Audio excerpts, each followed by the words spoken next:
Welcome, welcome, welcome, everyone, to Adventures into Reality. We have an incredible show for you. We want to remind everyone Revolution Radio at freedomslips.com is a 100% listener supported station. So drop on by that site support button to keep the corporate fingers out of radio. One more suggestion and reminder, everyone, if you are trying to call into this radio station, you must wait until we advertise the call number. And for my audience that's outside of the United States, which is half the audience currently, we are at 2 to 4 Pacific Eastern Time. Eastern Time. That's 11 to 1 Pacific. So please, we've had many, many, many people that have been calling since 3 a.m. at the station here, which is on Eastern Time. I want to welcome Kathy Ma, my incredible, intrepid co-host. Thank you, Andrew. It's great to be here. Yet another wonderful day here. Lovely sunny weather. I love it. It's beautiful. So how is your spider bite going? Oh, well, the saga was only about a week long, I suppose. The foot was very swollen for quite a while. The actual bite site, the blister, only sort of dissipated 2 days ago. So it was very, very challenging. It's still a little bit itchy, but I'm thinking definitely we need some spider invocations. And I can tell everyone is agreeing with me. I just know it. Anti-bug, anti-insect, especially over summer, would be a fabulous thing to add to anyone's life, I think. But I have to say, it's quite incredible. The bugs this year seem to be getting more intense. I don't know if that's a normal thing, but for me, where I am, down in the south, it's like I'm already thinking summer is going to be tough. I'm been putting up my Flywire screens, which is great because I redid them all last year, and then winter caught me too fast.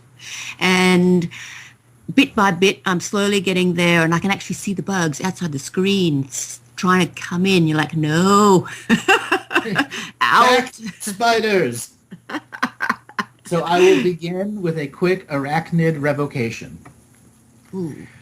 In this ever-present sacred moment, I call upon the greatest guides of arachnid community to understand my special psychic pheromone, that I am not sharing space with the arachnid kind who are attempting to feed upon me. Your natural predatory concept is to feed on other bugs. I am a human being that's a 7-color experiencing being. So arachnid spirits of this world, I now secrete this pheromone that rejects you from my incarnation and reincarnation grid, as well as my local bubble of reality. I exchange energy with you upon the psychic level. You do not bite me. I do not squish you. We live in peace and harmony. You within your predator network, me within my predator network. I have taken the time to break the predator network of the humankind, and now I offer this to all spider kind. The same concept. You do not have to follow what is in the DNA memory of living in one way, shape, or form. You can be a powerfully psychic being of love and still communicate to the rest of society that's beyond human beings. So I offer you this great gift, arachnid kind, to be in our own separate sacred places, doing our own sacred missions. There we go. Wow, that felt so powerful. I love the bit about do not bite me, I will not squish you. Exactly. I think that's very, very fair compromise. Because, you really don't want to do that. But Right. Same thing at with the end the of the day, flies. yeah, it's you or them, right? Exactly. Yeah, and with the summer coming up, the flies are really going to get crazy. I mean, I know in Australia they absolutely go insane. In Hong Kong, the mosquitoes are out, by the army load. By the army load. So I'm definitely loving that. Definitely loving it. I'm going to be saying that every day. Very cool.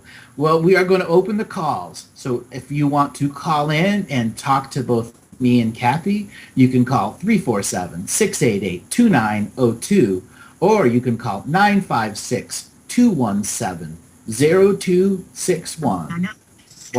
Once again, 347-688-2902 or 956-217-0261.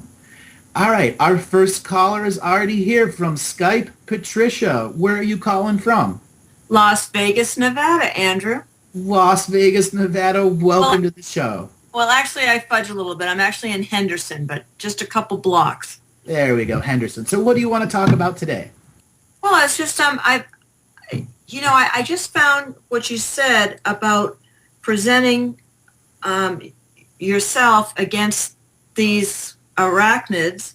I mean, I think that's kind of fascinating. I think we have a lot of parasites in our world, two-legged variety, that we need to use this same approach with.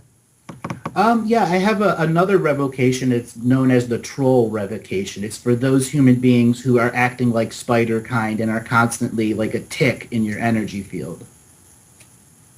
Right. Well, we have some big ones of those as well. Some like agencies and things like that. That would be a really fascinating thing to pursue. So, yes.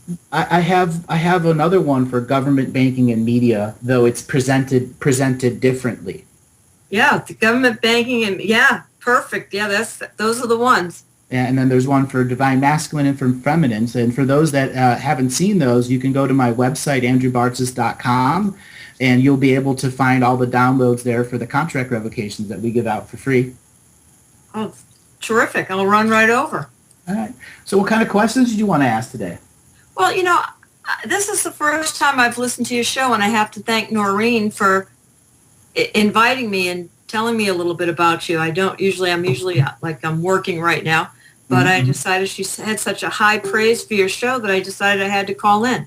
Well, thank you, Noreen. Nice enough to connect us. Yeah, Noreen has called in a couple times, and my first reading with her, as well as a couple of years ago, was a powerful reading for her. Yeah, as well as what Kathy had to say. That's exactly what she said.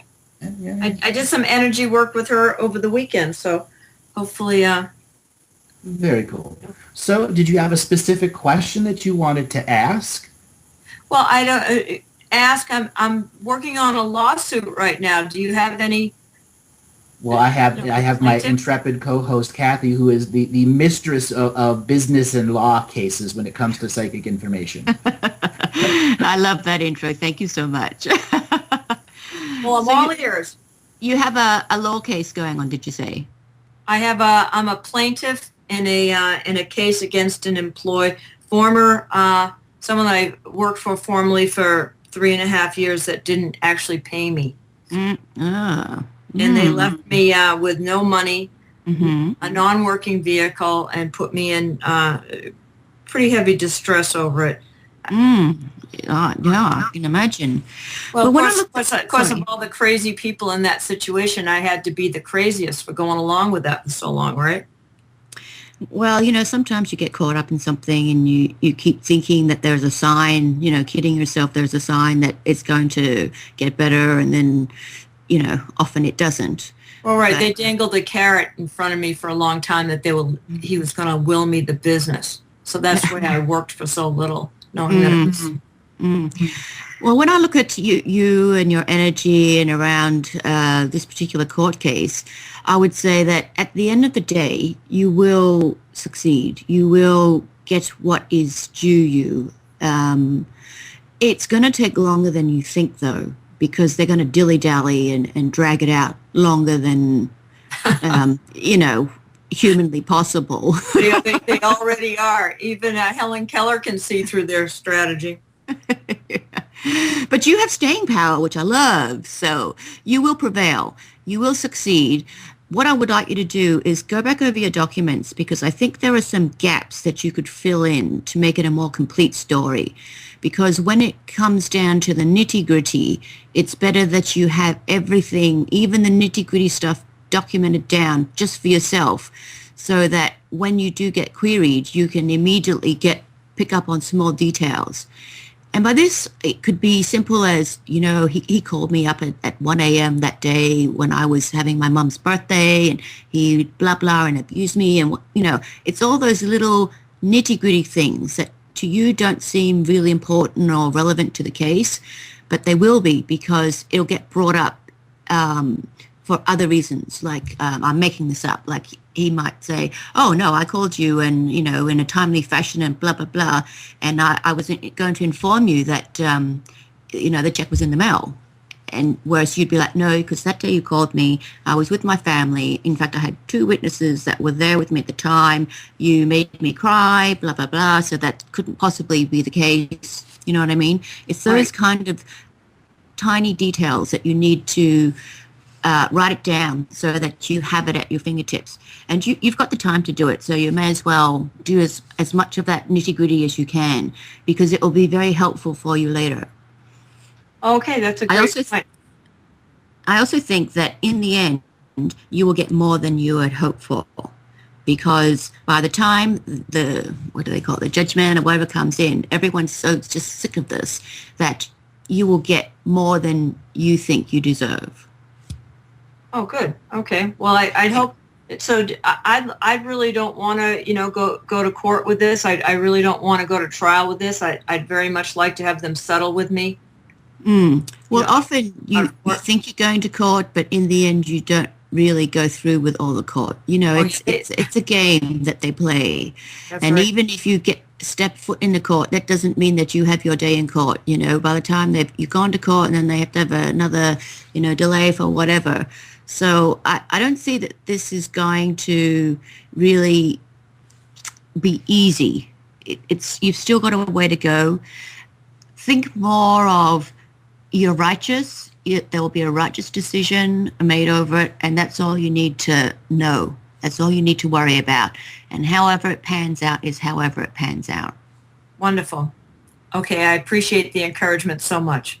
It has been a wearying process, and I know that's the game. You're exactly right. That's the game they've played with me all along, because they don't have a leg to stand on, so they just keep throwing up all these objections that are nonsensical, you know.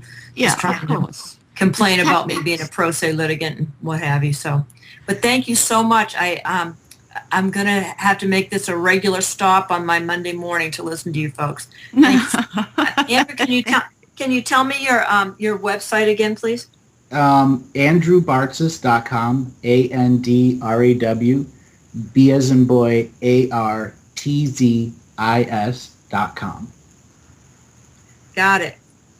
I'll run over there shortly. Thank you so much, and have a great rest you of should the show. really read the one for banking and government. Yeah, and then there's one for the I'm divine. all over it. Yeah. There's one for the divine masculine and feminine. And I think those will really help you. And here's a little suggestion. You might want to take all of your court papers, because you had just said you're a pro se litigant. That means you're engaging the system. You never want to give the system any of your own energy. So look at this as a healing of a process, that your paperwork houses the body of your energy of manifestation. So when you're ever dealing with the court, you need to make sure you do a small little ritual that takes the energy, your energy, out of the paperwork and puts in karmic retribution. Oh, I love it. Okay? Really good. It'll really change it. I have dealt a tremendous amount with pro se litigants that come to me because they're getting haunted by the courts. Yeah. And I've done a tremendous amount of shows on law and sovereignty, so I really understand how hard it is to operate in the pro se format. One word off, you're screwed. Exactly. Well, thank you so much for that encouragement, and I will follow your instructions to the letter. Thank you so much. All right, Patricia, you have a great day. I will if you will. Okay. We got a deal. Thanks. That was a fun call, Kathy. I know. What great energy she has. Exactly. Actually, another thing, really, I suppose I should have mentioned, I'm sure Patricia will hear it when she listens to the show again, is when you have any documents, like letters written to you or, you know, hate mail, whatever it is, one quick and easy thing you can do to change your energy on it is to get the letter out, and it's best if there's a signature on that, and put a mirror onto that signature so that it's a reflection. So basically you are just deflecting or reflecting back the energy that someone had put into that letter towards you. So you're not hurting anyone, you're just giving back what they sent to you. And one of the best things that I ever did was do something like this and then put it in a corner so you can't disturb it, leave it there for a month or two. And if you don't have a letter or a signature, a photo or whatever you can grab that you think someone is giving you this bad vibey energy towards you, put the mirror on, put it somewhere safe so you won't knock it over, and just leave it and just notice how that energy really starts to dissipate that's coming towards you. It will have tremendous benefits out there. And that goes for people that are sending you bills that you know you're never going to pay. It sends that energy right back to them. Oh, yeah. Yes, we've all had them. And then for all that junk mail, I could suggest that a lot of people just gather over the regular junk mail that come and get a little bit of a bigger mirror and start putting all that junk mail on that mirror for a period of one month. So you visually will see how much junk mail is occupying and distracting you in your mailbox every day. And for that 1 month, you are sending it back to all of those senders that are sending you the propaganda of consumerism and materialism. Wow, I never thought of that. That's very good.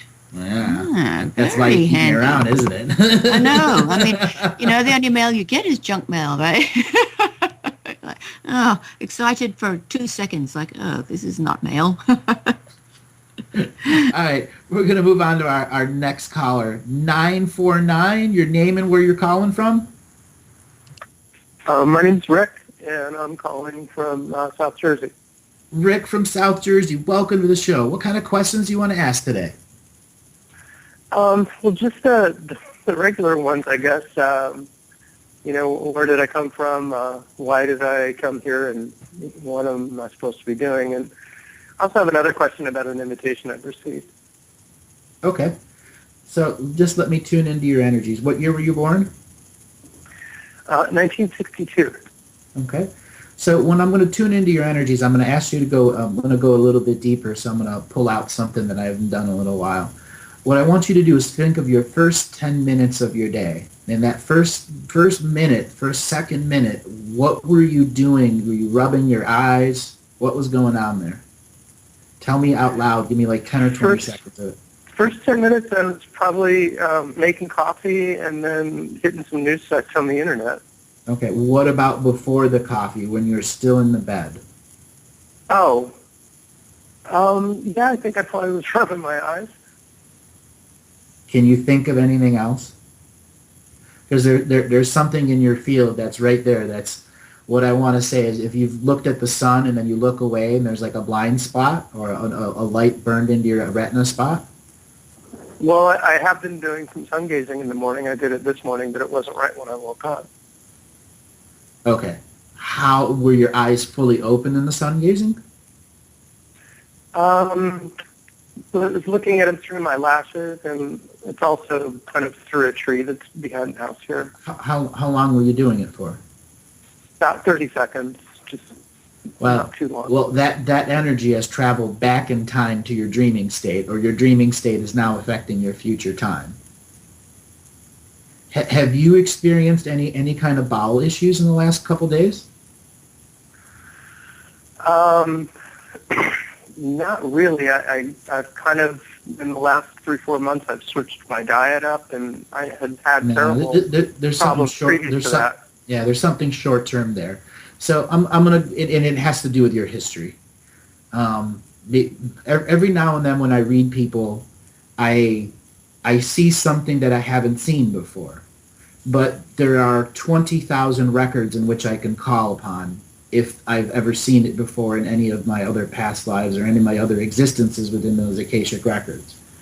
And what happened in that moment of you sun gazing and what happened at that moment of that first 10 minutes where I'm trying to tune what was going on, something happened to you, the actual being. You changed. You are to me, you are 100% changed. It is as if something inside you has been turned on. Like a whole genetic structure, absolutely everything. So your history, to me, it's unfolding live right now. So I'm literally looking at information that I've never observed, and I can only correlate from all external source Akashic records. So at some point, your DNA skin suit was introduced to Earth before the creation of the Galactic Ascension Machine, before the first Lemurian timeline genocide, before the physical creation. Wow, this doesn't make sense. Before the physical creation of System 17. So That sounds like it's going back quite a ways. yeah, so I'm at the 17th generation of immigration into this universe. All right. The easiest way to describe this in the short term is our universe was created, and then at each level of its ever-expanding growth, it would open its doorways and have immigrations from other universes or other multiverses to come and exist within this space to unfold some type of consciousness experiment that the universe was looking for. And in this state, it was still a non-free-willed universe, so you came in from another universe, the third in the train of 17, arrived here, and we're doing a non-free-willed expression, and this would have been from about 2,600,000 years ago to about 1,100,000 years ago. So our universe went from non-free-willed at completely the entire universe, which was much smaller than it is today, and 1 second it was non-free will, and then another second later, all DNA expressions and all consciousness expressions became 100% sovereign free will. It was just like the pendulum just flipped to the other side. And we started with a series of programs that allowed us to understand the nature of universal chaos, which is to keep evolution in motion.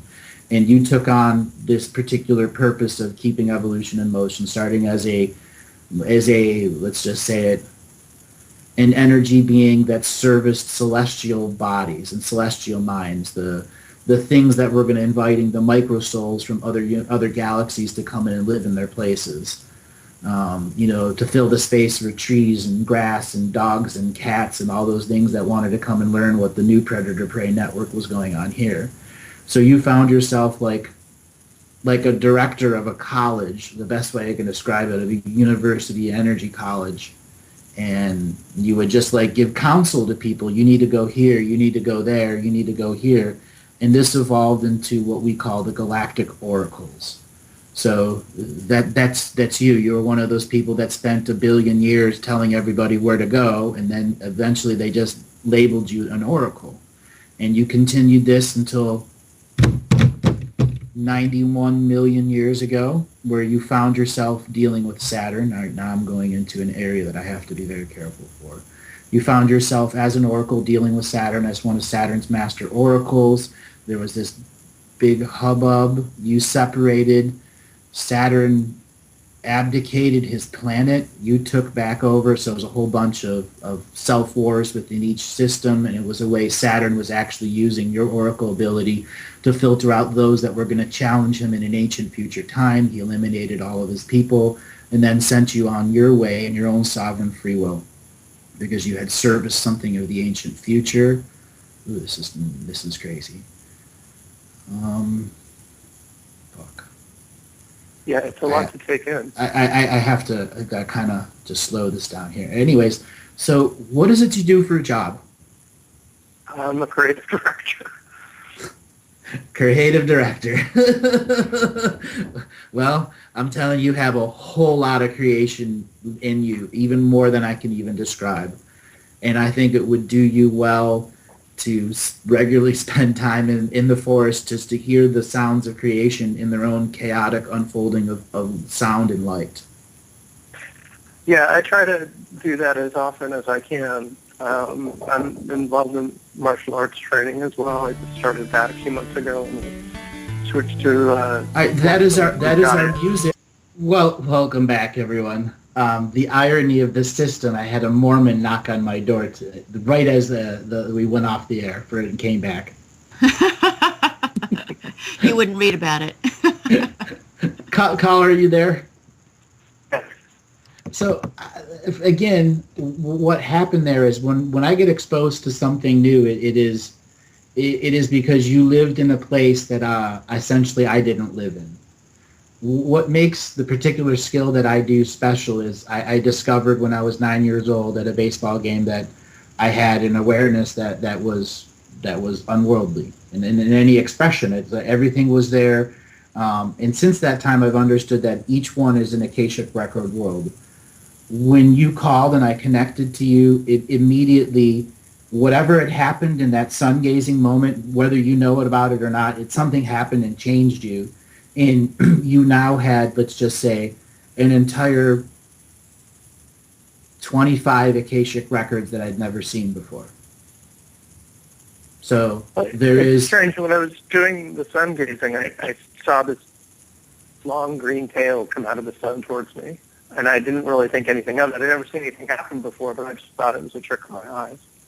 Well, I'm not saying it was a trick of your eyes. I mean, you connected to something that, as a light body, has changed the total density of your being. Any of my longtime listeners have never heard me do this, and to me, you have no idea how impressive this is. I have lots of private callers that I've had. This is beyond unusual. So as a creative director, what is it that you do in your nuts and bolts of your job? Because I think whatever your change is, you probably have either big money coming to you or a project that's going to really change the whole world. Well, I don't want to be doing what I'm doing anymore. I design marketing programs for pharmaceutical companies, and that's part of the reason why I was calling. I just don't feel like I can do this. I'm very good at it, and I don't think it's helping. You know? All right, I want to bring Kathy in here because she has the knack when it comes to business and jobs.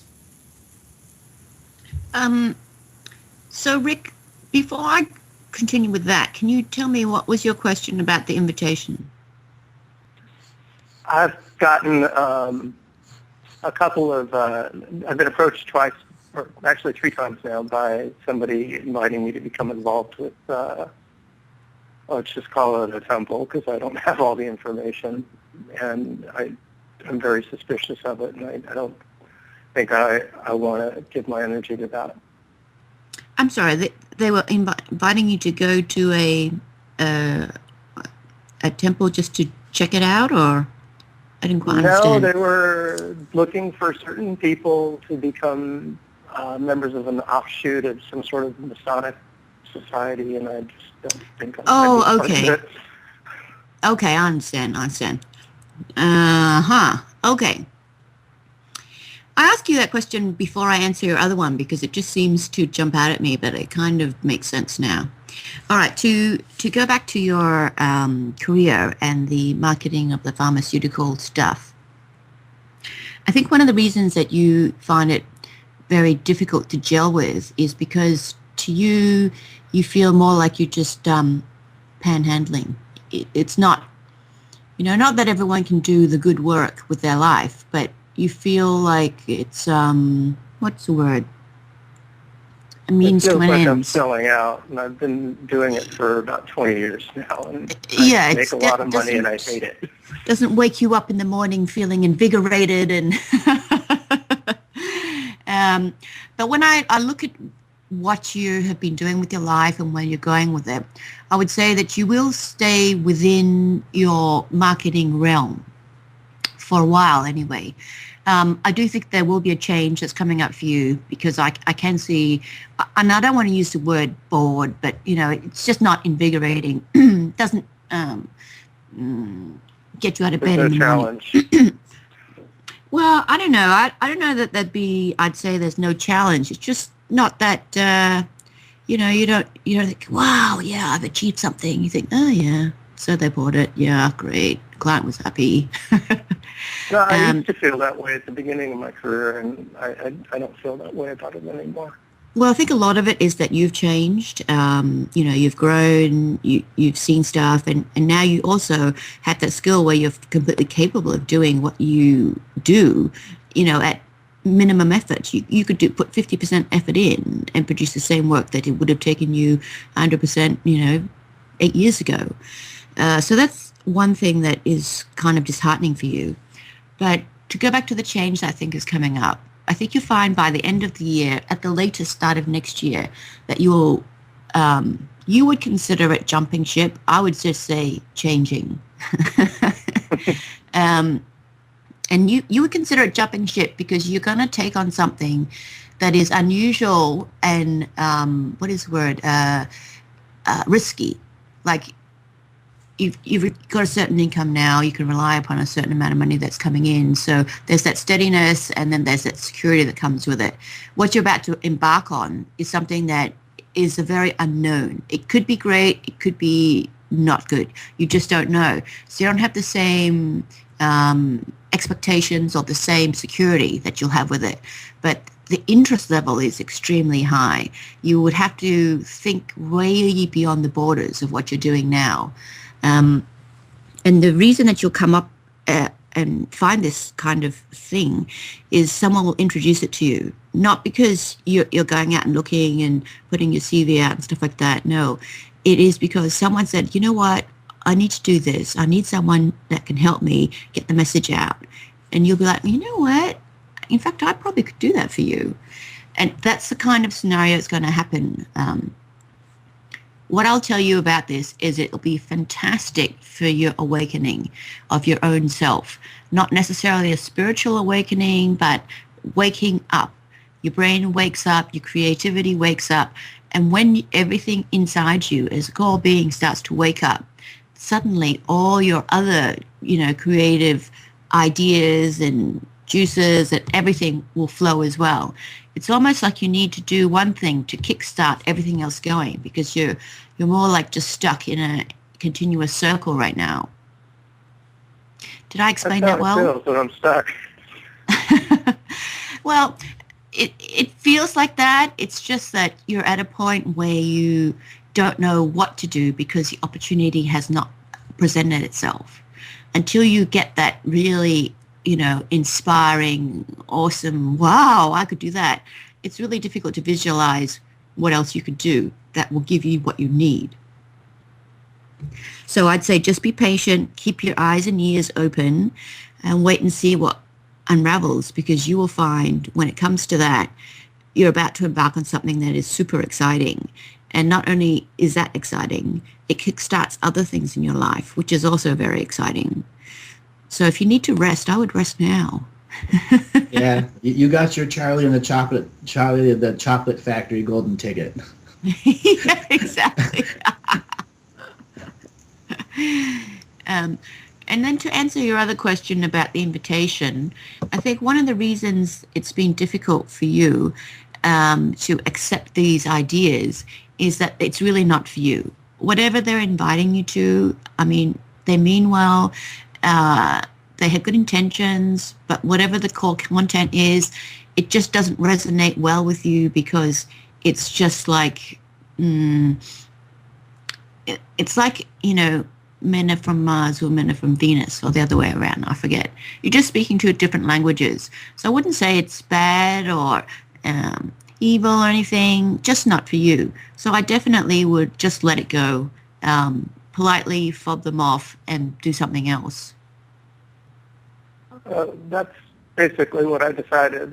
I don't think, they say their goals are laudable and all, but I just have this feeling it's not for me. Yeah, I wouldn't even invest any more time listening about it. I just politely fob them off. They keep reaching out, and I just need to ignore it, I think. Moths to the flame. Yeah. You are the flame. That's why. So, in your job, do you like have a team of people that work for you? I have in the past when I was, operating in a kind of larger environment. In the work I'm doing now, it's kind of a virtual environment, and I have support staff that I can access, but they're not technically part of my team. They're, part of this division that I'm associated with. Okay, so your work in front of the computer is it video editing? Is the raw creativeness? Coming up with the ideas? I get a brief with a series of problems to be solved, and okay. I come up with a concept, and I come up with a plan, and then I come up with the tactics to implement the plan. Right, and then you then give it to the next team who puts it off to be done. They produce it all. I basically do the heavy lifting in terms of coming up with something that's provable by regulatory and that, addresses Right. the marketing This is the needs. key. Have you ever seen yourself writing your own book? I've finished my own book, actually. I'm about to do my final edit. And I've also been involved with, piano and keyboards. And I've been thinking, should I be doing music, or should I put more effort into the book, or should I put more effort into my career? Or Okay. How finished really is the book? the book is, well, the first half is done. I have to do the polish and do some editing, and it's probably some rewrites. So I have the story down and the structure down. What is the book about? It's young adult fiction. It's called The Coyote Twins. It's about these kids. It's kind of loosely based on my kids that kind of have to save the world. Okay. So how long is it?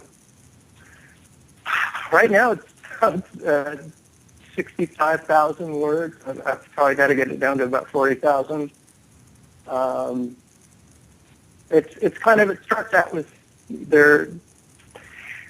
it's multi-generational. It has to do with the work that was done in Amarna in 1907, the Manhattan Project in the 40s, and then these kids are born in the 90s, and one of them is the Pahana, bringer of the fifth world, and they have to save the world, essentially. But it's because of their families and how connected they were going back through the ages. Very, very cool. I think you are at a stage where you have to look at your creations and how creative you are and how much information you can give. Let's say it is an editor or let's say an agent. My experience with the book industry, it's generally difficult to get into any kind of fiction or science fiction or any of that expression unless your agent's going to do the marketing. You are the marketing person. You can come with your own marketing plan for that book. And there's a lot that you could do on your own. There are tools out there where you can master manage all of your own, corporate advertising, literally. Yeah, I looked into Create Space, and I created art. No, beyond that, like the stuff that's meant to sell books and products, so it gets you labeled in bigger places. Actually putting your own advertising dollars into the industry for it to pay you back. You know the statistics, right? You know how to make and solve your own problems. How would you market your own book if somebody handed you your sheets?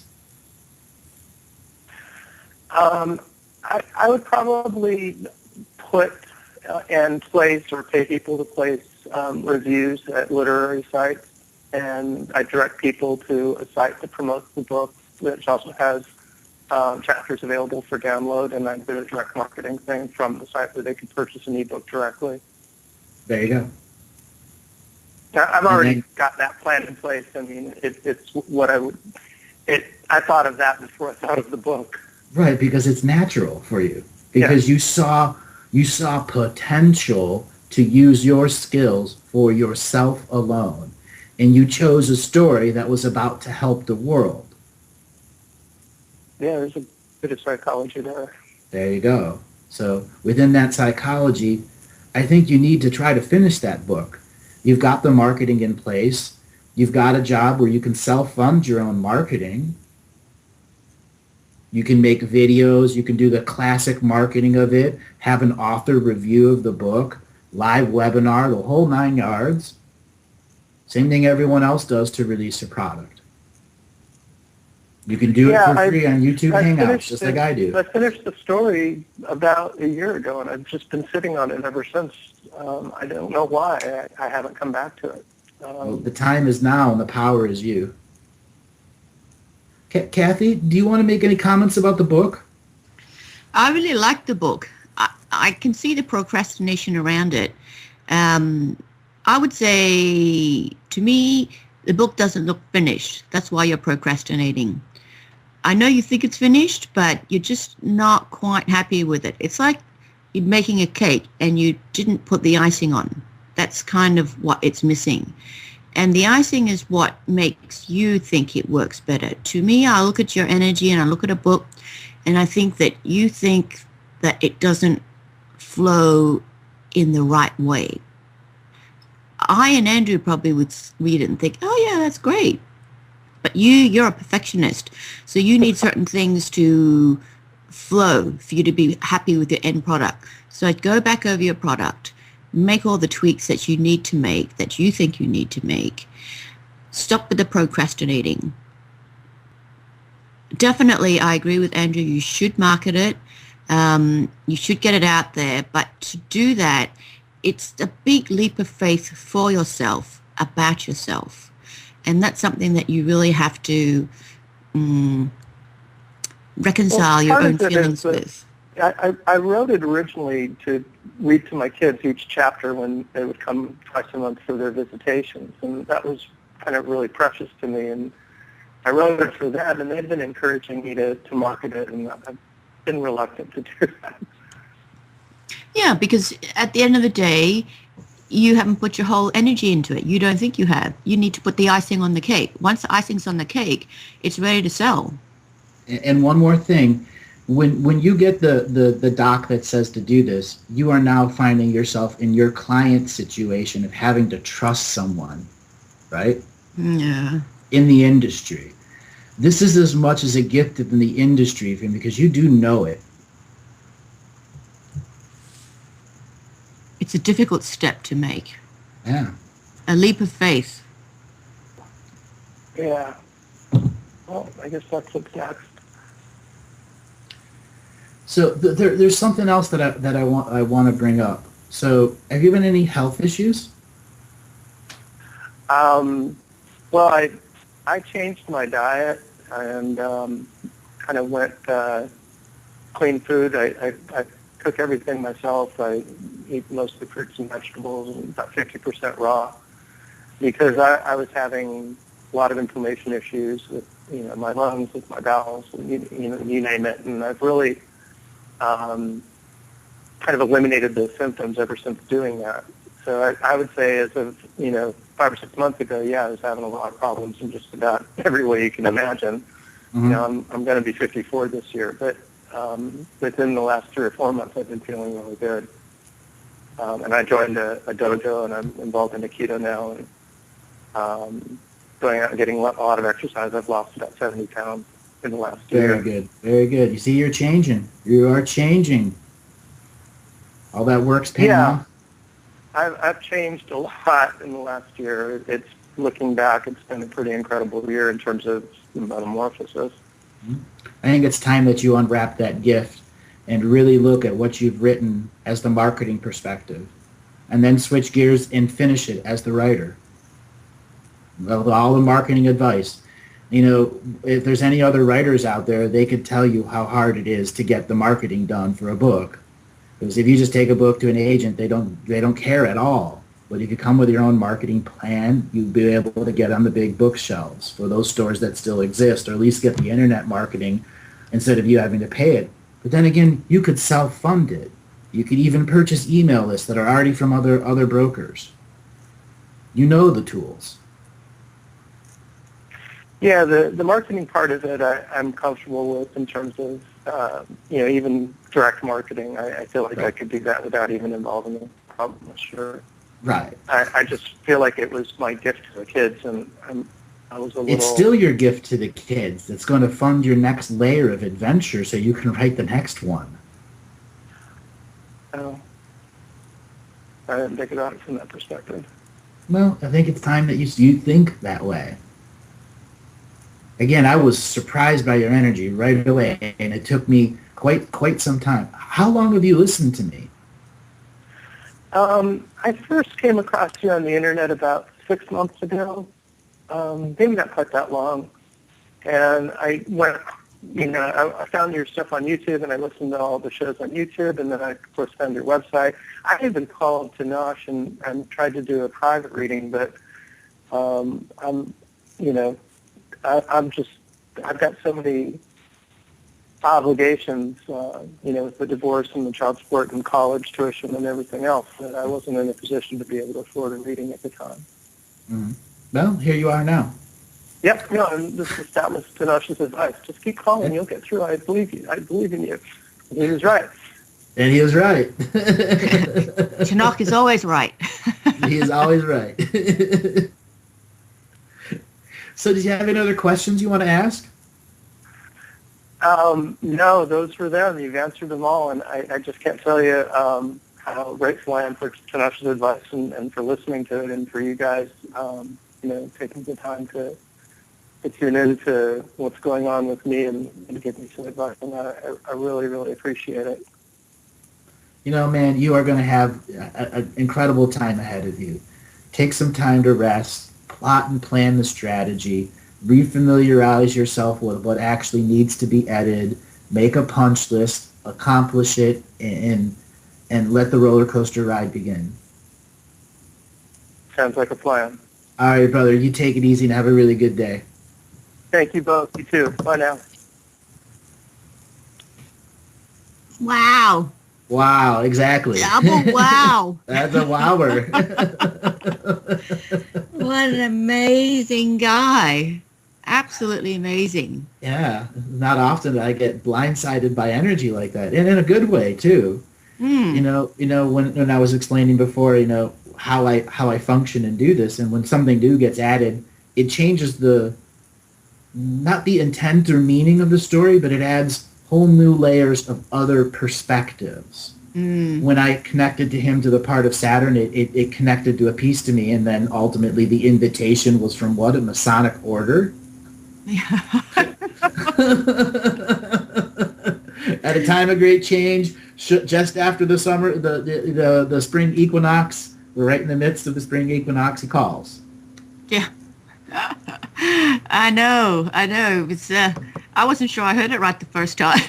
Ask him. What are the odds, right? Exactly. What are the odds? Yeah. And that's why we do these live calls, Kathy. That's why we do them. That's true. And, the stuff that you were saying about him was amazing. Just, and then you being able to access another 25 new records. I mean, how often does that happen for you? I mean, these days that must be very rare, isn't it? It's pretty rare. I mean, generally I say it's 20,000. It's actually like 20,100, but it's easy to not give a count. But that's what I started at. And to have this many in one, usually it's like I'll have a private caller and I'll get introduced to a void space that has its own akashic record, separate of our universe, but still entangled with our universe. Or I'll find something similar to that's outside of a frequency of time, that's in between some other forms of existence, that has its own akashic record. And they keep adding the picture and the perspective and the picture and the perspective. And what it means is I've lived there also. So it is a whole new layer of my stream of consciousness. Okay? A whole new perspective that, does it change the bigger concept? No, because it's still observed as sacred neutral, as an unentangled observer. So it's just like the person finishing a story. 60,000 words. If it's a 100,000 word story, that's like, a 110,000 word story, it's like a 400-page book. Right. That's a very good way to look at it. And that's the volume of information that I was reading off of them, like volumes upon volumes upon volumes. But it all made sense because I had so many other perspectives that already saw this from their own perspective. But it adds to the bigger network of why Saturn was doing what it was doing. It was eliminating his competition before the free will, we were in a non-free willed universe. It was eliminating its competition secretly, and when it became a free willed universe, it didn't have any competition to go and do whatever it wanted. Well, that makes sense. Yeah, well, for me, it was huge. So we are going to be coming to our music here in just a minute. Yeah, well, I'm going to take this opportunity to talk about, for those of you that are interested in a private session and that want to go deeper with your questions with either Andrew or myself, go ahead and call the office now at 360-894-0692, and they will be happy to answer any questions that you have. Again, the number for a one-on-one session with Andrew or myself is country code 1 for America, then 360-894-0692. And we want to remind everyone, Revolution Radio at freedomslips.com is listener supported. So if you enjoy this corporate-free radio, please stop on by that site support button. And there is our music, and we'll be back after the top of the hour, and we will continue with callers.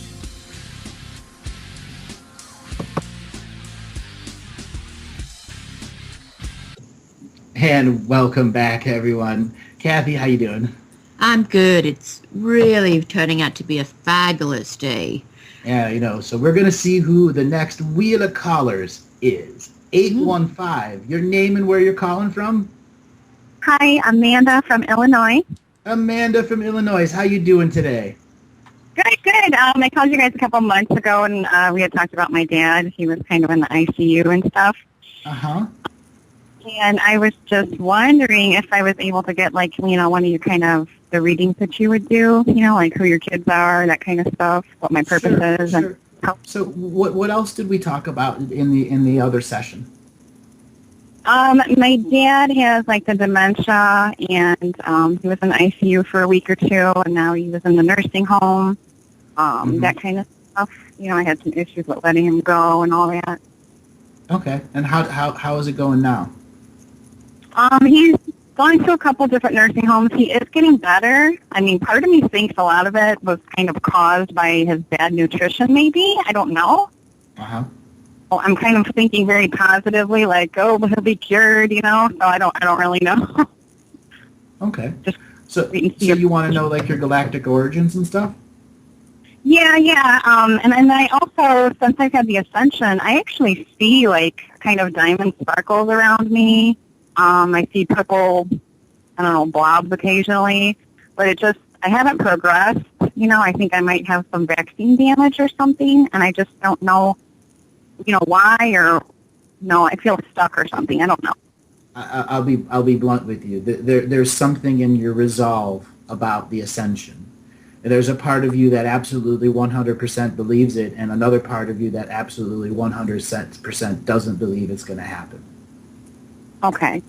And I think you came into life with this built into you.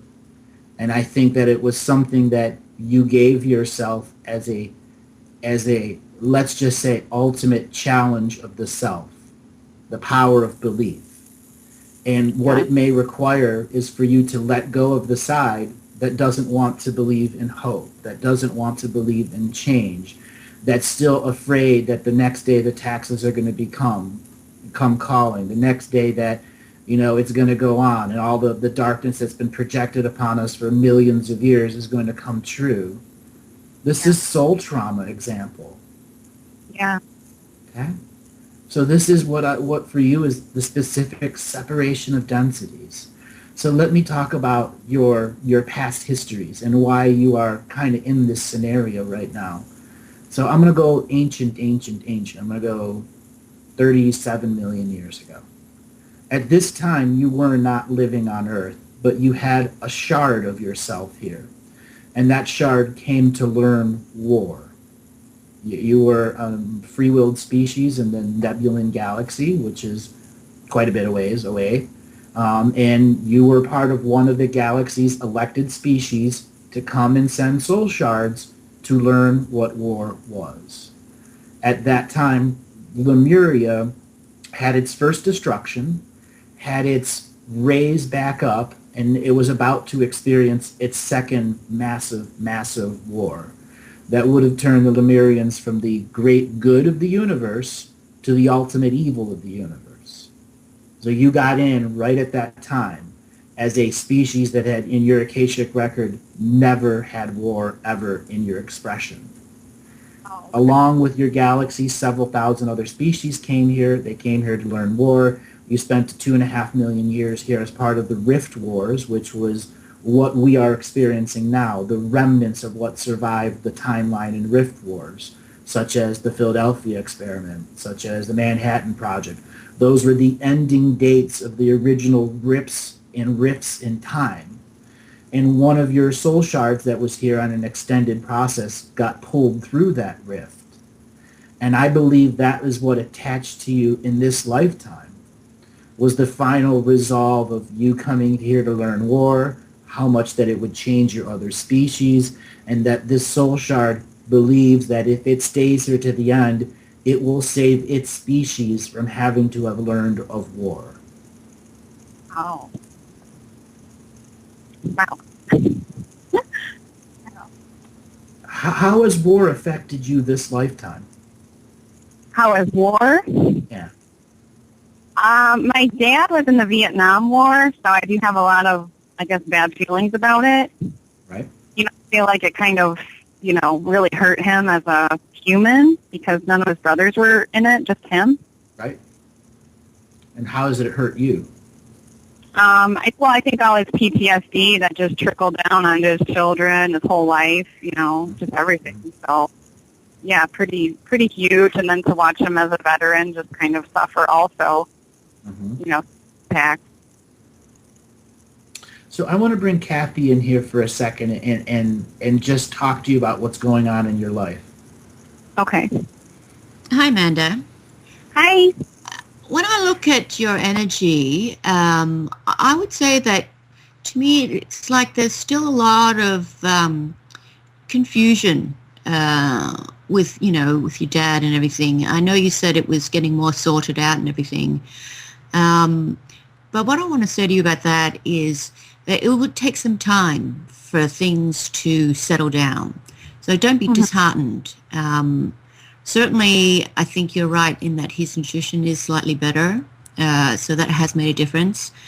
But I don't know that you'll be looking at something that, is a full recovery, but you certainly will be seeing an improvement over the next 4 to 5 months. So that will be like a weight off your shoulders. Yeah. Yeah. I know, logically we say, we've reconciled, it's okay and that, but some deep part of our emotion is still, got that dark side that you're like, oh, it's difficult. It's a difficult one to handle, and especially with a parent. So just know that there will be some improvement. Try not to agonize or worry about it in those dark moments when you think about it. Yeah. And one thing that you probably need to step back from the situation a little bit and look at is, overall, he's pretty, happy, as happy as one can be in his situation. I'm not going to say he's dancing on the rooftops, but he's not in as much trauma or suffering as you might think. So it's the sort of thing you can only see if you step back and try not to focus on all the little things. It's hard, but it's rewarding nonetheless to try. Yeah, give him that space. Yeah. Well, and give yourself some space over it too. Even though it's a parent, they have their own life. You're not responsible for everything. You can't take on the weight of the world. Yeah. Yep. Yeah. And that's a difficult thing. And I look at your life now, and to me, it's like you've got a lot of stuff going on. Are you considering moving or a change of some type?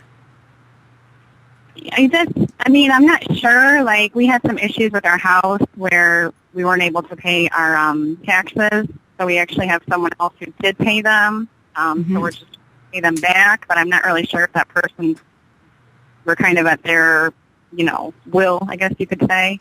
Right. What happened. Yeah. I get you. It's like there is no such thing as a free ride, right?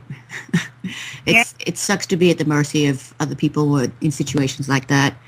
But I do see a change coming up for you. So to me, I would say if you haven't considered it yet, you probably will consider moving, a change of location. And I think the move would be a great thing. It really would be a great thing, because where you are now, there are a lot of problems that come with it. A lot of little nitty-gritty. I mean, we forget about the tax issue. To me, there's a lot of little nitty-gritty problems that are associated with it. So a change of venue, a change of scenery actually would do you the world of good. So when that opportunity does come up, really consider it more seriously, because the sooner you can decide upon something, the sooner you can have a more harmonious life. Definitely. Yeah. Although nobody wants to move, you know. Now, I'm just thinking about it too, that I've kind of been more aware that I'm really not that like happy here, like, you know, and I know you can't move away from all your problems, but, you know, You can't move from your problems, but you can have a change of scenery, which makes all the difference. Yeah, exactly. Yeah, that's definitely how I feel. Yeah. And when I look at your house and where you are now, and for this year, I'd say the energy is really not super fantastic for you. So you'll this year and probably next year, you'll always find that things that should run smoothly always seem to have problems. And, you know, it's like, you think, this is just unreal. You know, what are the odds that this would happen? It's just so annoying. And a lot of that is, you know, from my outlook, it's like you look at it on a Fungso perspective. The house itself has issues for you these few years. So no matter what you do, you're always going to have these issues. So that's one thing to consider about it. But then it also helps you understand why things are going on for you the way they are this year. It's like, you know what? This is the way this year is panning out. This pesky monkey year and me in this place, we're just not gelling so well. So when I make plans, I just need to make backup plans and maybe a third backup plan just so that I'm covered. Yeah, definitely. And is it you have a son, a young boy? Is it one son? Mm-hmm.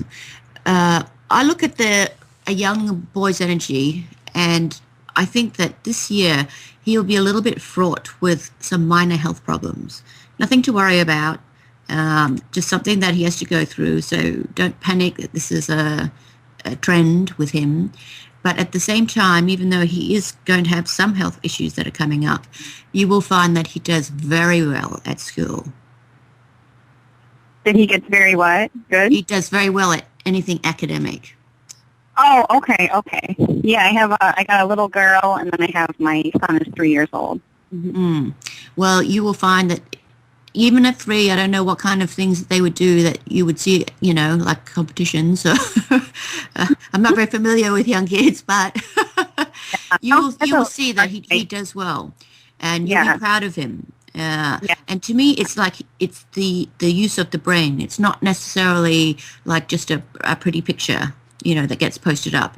He does something with his brain that's associated with academia that he will be recognized for. So that's a fabulous thing for a parent. Yeah. Okay. He's very smart too. Mm-hmm. Oh, well, good. That will come in handy later when he's arguing with you when he's older. Yes. Is there another topic you would like to look at? You know, before he was born, I kept getting like the aquamarine color and giraffes, and I just didn't know, is that just some weird, you know, mom thing, or did it mean anything? Like, no, did I, like my kids, do I know them before from somewhere, or? When you say aquamarine, do you mean the color or the crystal, or both? Like the color mostly. Like I even painted his room like this crazy, like sea green aquamarine, you know, just bright, crazy color. I just didn't know. Well, to me, I think you will find when he looks at that color, it's very calming for him. Like, he loves water. He probably hasn't discovered that yet. But lake, ocean, anything with water, with waves, with reflections, he will love it, and it calms him. As he gets older, you will find that he will always choose those kind of places to relax or to contemplate. Okay. Yeah, I get my beach too. Giraffes, on honestly, I'm not gelling with the giraffes. Possibly Andrew can give you an answer over that one. That is mommy's taste of art. Mommy. What books were you reading at the time? Yeah. Well, I heard they had like the biggest heart or something like that too of the animal kingdom. So maybe that's just like a mom love thing. I don't know. Yeah, you're symbolizing, you're imprinting with the goodness. Yeah. So, how old is your son now? He'll be 4 this summer. He'll be 4 this summer. So you have lived with him many times before. The last time that you and him were in the same family, you were the older sister and he was the youngest brother in the family of 7. So he was the youngest. And it was 1880. 1880 is when he would have been born and you would have already been a teenager then. And he was one of the first people to actually like be a car driver for a very rich family. Mm-hmm. And everyone was very proud of him because he was, the first family person that drove a car. Yeah. World War I happened, and then there's not much more there. But before that, there's quite a few lifetimes where he was your son, or you were his daughter, or vice versa, or you were married and having children. Oh, okay. Yeah, quite a few scenarios, and most of those would have been Quaker lifetimes, or early Quaker lifetimes. So going into the 1700s and 1600s and 1500s, and then Quakers, and before that it would have been Leeds, London, that area. Lots of lifetimes there, lots of reincarnation grid there. So that's where many of the lifetimes took place of your connection to him. Okay. So did you understand what I was saying before about your galactic history? Yeah, about how war was really, you're trying to be, yeah. So inside you experienced through your father the traumas of war because you absorbed everything that he ever experienced, and it's still in your field. You just don't realize it. Yeah, probably like some weird empathic stuff I've noticed too. Yeah. And this is where you have to begin breaking contracts, vows, and agreements with war. You're not breaking it with your father. You're breaking the agreement of passing on the trauma so that it does not go to another generation. And I think if you take that perspective and become a little poetical with it, you will assist that soul shard that's inside you right now that believes the next war is going to come and the next destruction is going to come. Okay. And I think you will, as you start to empower that side, that energy, that there is change in this world, that there is goodness in this world, you will find yourself having even more energy and even more spark to go forward. Okay. Definitely research a shamanic life expression. It will really help you deal with that energy. Okay. Yeah, I do kind of sage and all that, and I've kind of tried to embrace a lot of that as much as I can. You got to take it to the next level now and figure out how to incorporate it more into your daily life. Okay. Okay. Any other questions you want to ask? With the ascension, I started seeing like stuff in my visual 3D world, but I just can't make the brain connection. Like hearing, like once in a while I'll get like images, but Do you draw? Do I draw? Yeah. Not so much lately. I mean, I try to. Why don't you try this as a regular practice for the next couple weeks? That you have a doodly pad in you, and when you want to begin to have internal communication, you doodle something, and then you repeat into your mind, I'm clearing my frequency to have higher self-communication. And this form of doodling will allow the first trickle of higher self-energy to come in through the doodling, and the doodling can be words, it can be all sorts of little things. There are no rules to it, but you make sure that it's sacred doodling so that your mind can begin to train the hand, and the hand can train the mind to slow the information down so you can begin to perceive it. Okay, let's do that. And then I just had one other thing. I used to work in Chicago, and when I was there, I was in like a parking garage kind of by the river, Mhm. and I couldn't breathe all of a sudden. This was a few years back, and, I felt like crying and all that, so I had to leave. And then I found out a couple years later that there was like a huge boat that sank actually 100 years to the day my daughter was born. Yeah. And I just, I didn't know, I forget what it was called, but it was like a big boat, Yeah. 900 people died or something. Was there any, did I have anything ghosts. with, or was it just something I felt? That's something you felt from the ghosts. Okay, so they were all still hanging there and just, Uh-huh. There's not very many people that can go and cross over 900 ghosts. yeah, And were they, maybe a handful of people in the whole city of Chicago that could have that capability. That's again, these cities are meant to be like that. oh, so I was There meant to, are parts of New York City where there are more ghosts than humans. yeah, oh yeah, Okay, yeah. and they have their own society, their own exchange of energy, their own way of working. And when you find yourself entangled to those moments, is where you have to remain sovereign. Yeah. You have to have that sovereign internal voice that brings the bravado of self-protection forward, that does not allow the subtle exchange of energy with beings who are in the astral world and not passing over. They are not a part of your predator-prey network. So are all those people still stuck there or something, or they just wanted to say hi or something? No, this is how the reincarnation grid works. Instead of you being in an astral city with all of your ancestors, you're stuck in an astral city on the surface world, overlaid with the surface world, with all the sacred geometry symbols and energy there keeping you stuck there until somebody decides to have a baby in the reincarnation scenario, because that's their spiritual contracts, and then poof, you have a half a second life review and you're back into a body. Oh, okay. Because sometimes I feel like if there's ghosts somewhere that I should call upon Jesus and ask him to take them with him. But I don't know. Maybe I shouldn't say that or think that. No, that's you remaining in power and being of service. But there are other words beyond just the invocation of Jesus that you should do. That's call upon the higher service of God itself, the source of the universe itself, all galaxies, time streams, every angelic being of light that is in existence and in co-creation with me. All right, that is our music. We will be back right after the music for our next caller. Thank you so much, everyone.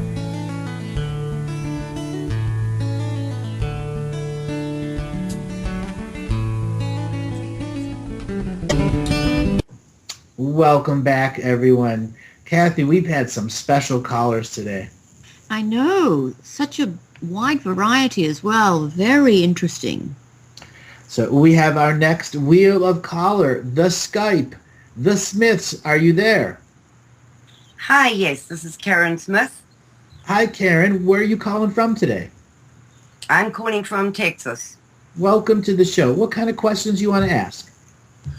Well, I'm the host of Radio Free South Africa, and I work with the dispossessed whites in South Africa who are undergoing a genocide there. And I'm taking part in two very different projects in South Africa at the moment. But my time, my energy, and my health are very limited. And I'd be very glad if you could tell me which or both of these I should be directing my energy to. Okay, so what's going on with your health? I have serious spinal problems. I have 12 vertebrae which were damaged in a motor accident, and they give me jip. They really, really give me a hard time. Okay, how long ago was the accident? 3 years. 4 years. 4 years. All right, so let me tune in. Are they recommending surgery? Yes. And you do not want to have surgery? Not really, no. Do they want to We've put been a cage? tapping for it, though. Patricia, a friend of mine, we've been tapping. Okay. Tapping will only deal with the immediate energies. You're having overload on your synaptic nerve endings from the amount of pain that you're going through. So pain management is going to ultimately determine how you're going to have quality of life, to determine if you're going to continue any of these projects or not, because it's going to be very difficult for you to go on with the next level of pain that's coming, because specifically the fascia around your spinal column are also still damaged from the car accident. They have never actually let down. This is where a craniosacral therapist, I have worked with many people in motorcycle accidents who have had many damaged vertebrae. Recently, a very close friend with a broken C6 and C7. So there are ways for you to take care of your spinal injury so you have quality of life returned. And the most important thing for you to understand is you have to start lowering the amount of energy that's going into the synaptic nerves from pain firing. Have you ever heard of craniosacral therapy? No. I go to the chiropractor once a week, and they kind of have reached the limit of what they can do. They can no longer do anything else. So craniosacral therapy is an energy work that realigns the spinal column from allowing the sacronella to the left and right of the sacrum to begin pumping what's known as a cranial pulse.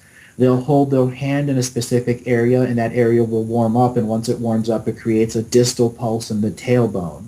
Once there's a distal pulse in the tailbone, it will start to fluctuate the muscles that are around the tailbone to begin moving cranial fluid that's stored in the sacronella there. And this is why your back problems have become so detrimental, and there's no one else that can do much to you. Until you start pumping cranial fluid and start taking the pressure off the actual electrical synapsing firing, it's like dry fire electricity. You need that cranial fluid there to reduce the amount of energy going through the synapses. Got that. Okay, so where would I find a person who could do that for me? So what you can do is contact the Upledger Institute. It's upledger.com, UPLEDGER, and there's a resource there that will send a craniosacral therapist specifically to you. Great. Thank you very much for that. And you're going to want somebody that has full myofascial release. And what myofascial release is, all of your muscles and all of your ligaments, they each have this individual bundle of stringy flesh stuff around it. And that's known as your fascia. And that is so tight that it's not allowing the muscles to open up and release fluid. This has created also energy cysts, where that fluid is full of cranial energy in the synapses, but doesn't have cranial fluid to transfer it to the rest of the muscular structure. Got it. Okay, so what else has been going on with your health? Obviously, you've had with that level of pain, it's affected other levels. Oh wow, I have migraines, and I drag one leg, and my hands they just stop working. So I could be holding something quite well, and I'll drop it. Okay. I want to bring Kathy in. I want to bring Kathy in here for a second to continue on the medical perspective. Karen, when I look at your energy, it seems that you've got blockages on a lot of different levels. So even though you are experiencing a lot of pain with your back, do you find that sometimes you have like a numbness in the arm or fingers? Yes. I mean, I know you said holding something, sometimes it just goes numb, but I mean, is it like a more consistent tingly, numbing kind of thing? Yes. Because one of the things that pops up to me is it also looks like your lymphatic system is not moving efficiently or fluidly, however they like to call it. Have you considered having some lymphatic drainage massage? No, I haven't done that. Because I think that will give you some more immediate relief. Because when your lymphatic system is not flowing fluidly, you'll find that everything is stuck. Your energy is stuck. Everything inside your body is stuck because it is not flowing through. And it doesn't really work off your heartbeat like your blood system. It's more of movement. So one thing that you can do for yourself, just a very basic thing, is you can massage the lymph nodes underneath your armpits, like pretty much if you put your fingers inside your armpit and feel around in there, you have a lot of nodes in there for both arms, and then also around your groin area, at the, let's say at the top of your legs where you meet your body, there's the creases there. You have a lot there too. Yes. So you could just massage them yourself. And, if you think, oh, I don't know how to massage, just get your fingers in there and rub around, maybe use some oil so it's a bit more relaxing for you. And just try and get that system kick-started a bit. Because when you have more flow in your body, you will find that everything else smooths out more, and you have less things like tingly in your hands. Although for that thing, really, I do recommend, as Andrew did, the cranial sacral to really make a big difference. But at least the lymphatic drainage, you can do some yourself, and it's something that you can get immediate relief from. I'm also looking, do you have like a tightness, like in, what is that area called? Like between your breasts and when it joins your body, like your diaphragm in that area in the center. Do you find that you get a tightness there sometimes? Occasionally it's kind of a total breathlessness, but I've always put that down to stress because I work 12 to 18 hours a day, and my day consists of looking at who's been murdered today and the terrible stuff that's been done to them. So I've always put that down to stress. Well, certainly stress would be a big factor in that feeling. But I also think it's something that you can actually make changes to yourself. First thing, do you do anything like yoga? No, because my back won't let me at the moment. I have terrible difficulty moving. Okay. What about breath work? Which is, okay, I'll cut it down simply. Why don't you try something like breath work? And if you don't know anything about it, first thing, just do something simple, like sit up as straight as you can and inhale, exhale, feel your diaphragm in, out. And yes. Take it slow and then take it fast. Get more control over it. But over time, and if you did this daily, a couple times a day, over just a few weeks, you'll find a big improvement, not only on just your head feeling clearer, but on the breath itself and your diaphragm.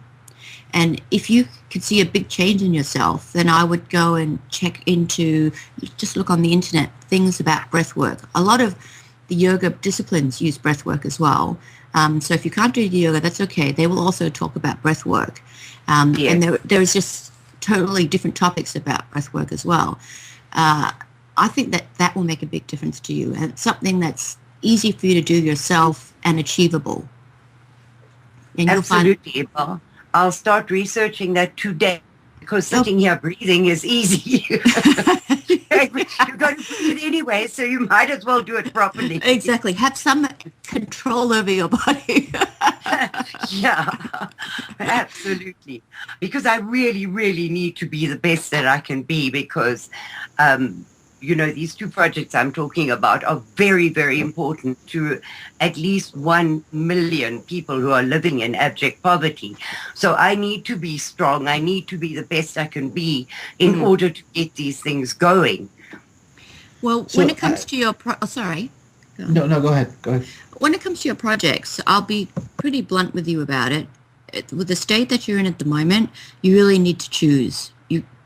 If you do both, they both will not get the full support that is needed. If you spent your energy on one, you would do it well and your message would get across. You split your time, both of them will just be half a message. So you really should consider choosing one and focusing on that.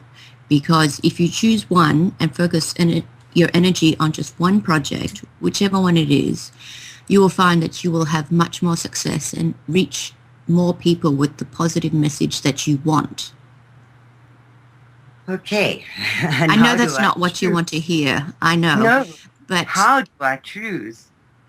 If you really can't choose in terms of, let's just call it judgment, or moral judgment, whatever, I'd simply put the project names on 2 pieces of paper, shake them all about, and pull one out. Oh. I know it's hard, but you can always find someone else to handle the other project. Yes. They won't do it a good a job as you, admittedly, but at least it's not like not doing anything. But for you to affect change, get your message out, you need to pick one. I don't like you for saying that, I know. I don't like me for saying it either. I really don't, because both projects, they are so different, but they will save lives, and both are equally important. Mm-hmm. And I just... yeah, but you're only one person. You run yourself that thin, you're not doing them a favor in the end. Even if you say 6 months on this one and then 6 months on the other, but you have to find a way to manage this better, because given your current condition and you're trying to do 2 projects, it just will not be the success that you want it to be. And then you will think that you yourself didn't do enough. Yes. Yeah, I always blame myself. I blame myself if there's a hurricane in Fiji. It's my fault somehow. It's all that breathing. I have such power that I can just control the entire world. I laughed at myself because honestly, how can I possibly be guilty of all these things? But it's one of those things I have. It's deep, deep guilt for everything. But I really, really, really, it's my one entire consuming passion in life is to help these people. And let me help you a second. I think I can clear some of these energies out that you've been going through. And I've been listening to Kathy speak to you, and I knew what was coming right from the beginning. I have met many people who are activists, and they run into this problem of I'm going to say this word, they become zealot humanitarians. Okay? You want to help so many, you have lost a bit of yourself, and I want to help you get it back. So what I regularly do when I'm do healings on people is I have them kind of repeat after me. Have you heard me do this before? No. So basically what I'm going to be doing is reading your energy field and finding the spots that are taking the most amount of energy, and I'm going to neutralize them so that they return to zero balance, so they're no longer exchanging energy. So for a few hours, you're able to feel the original signature frequency that is you. That would be nice. Okay.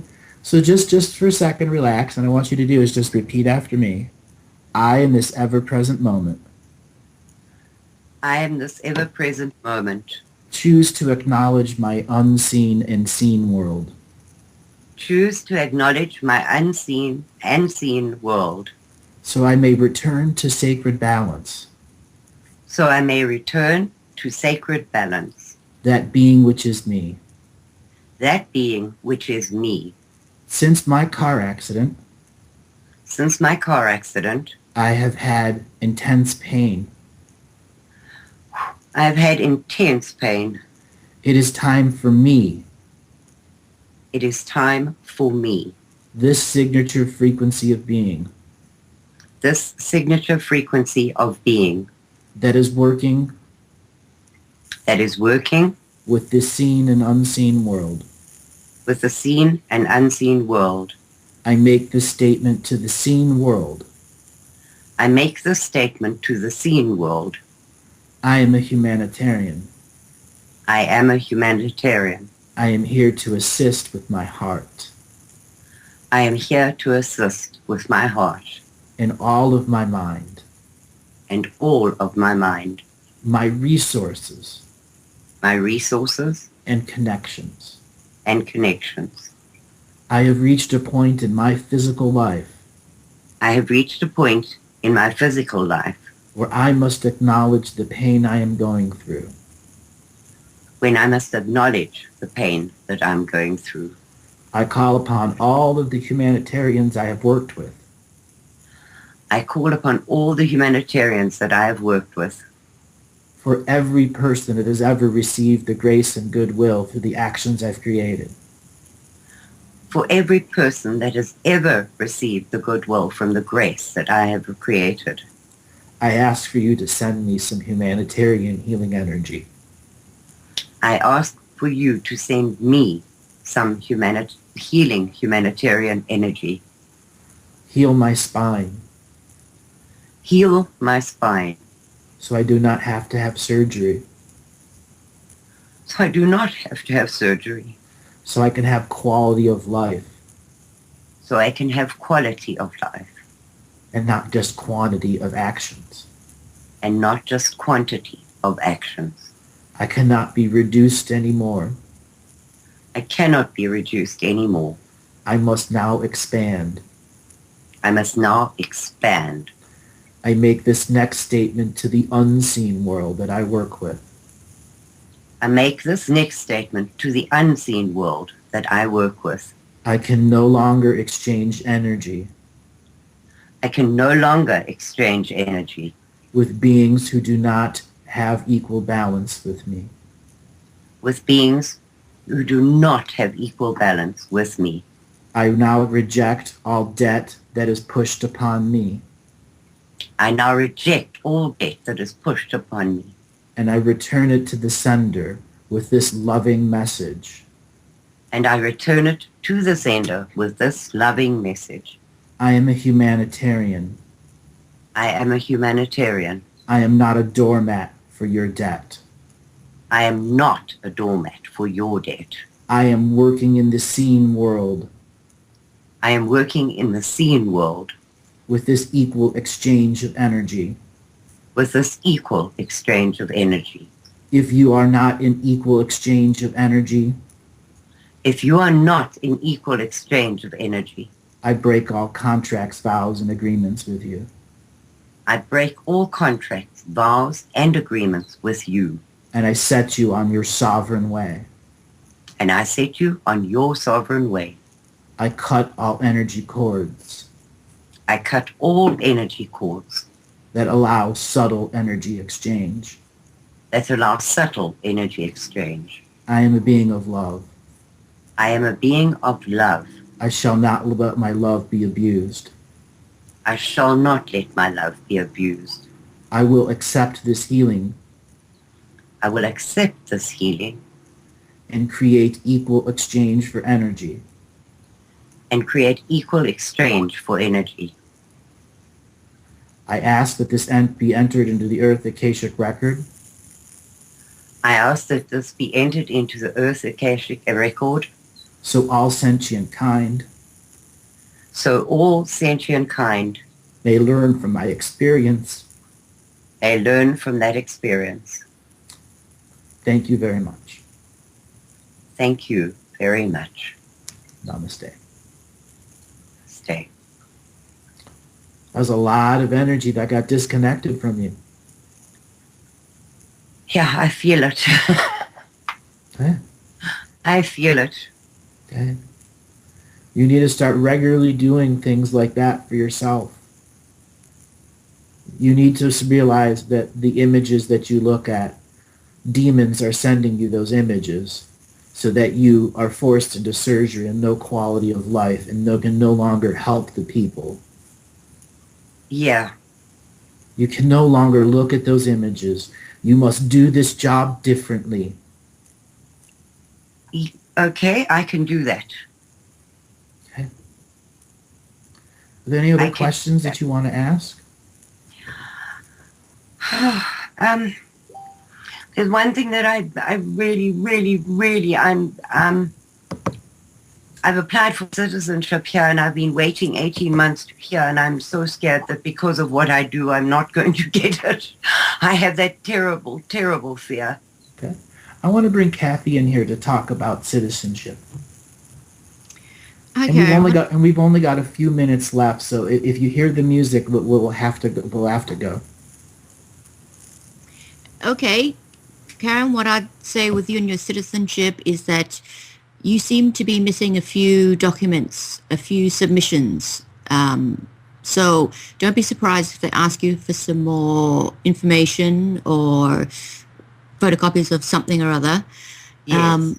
But when everything is complete and all put in and they have all the documents they need, I think you will find that you have success. Thank you. Do not Thank live in fear about that. But certainly go back and have a look at all the forms that needed to be filled in. All right. I will Did you do have that. a lawyer help you, or did you submit it No, yourself? I did it myself. Okay.